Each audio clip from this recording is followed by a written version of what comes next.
Ipinakita ng mga kabataan sa Lingayen ang kanilang malasakit sa kalikasan sa isinagawang coastal cleanup drive sa may beachfront bilang bahagi ng Year 3 ng Lingayen Youth for Clean and Green Movement.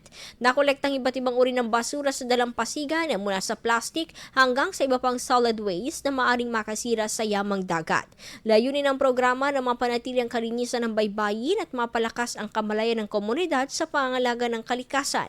Pinangunahan ang aktibidad ng Young Environmental Advocates of Lingayen, katuwang ang Municipal Environment and Natural Resources Office at Local Youth Development Office. Nakiisa rin ang iba't ibang youth organizations at sektor, kabilang ang mga miyembro ng local youth at civil society organizations. Patuloy ang aktibidad sa aktibong malasakit ng mga kabataang Lingayen sa kalikasan at manguna sa ganitong uri ng inisyatibo.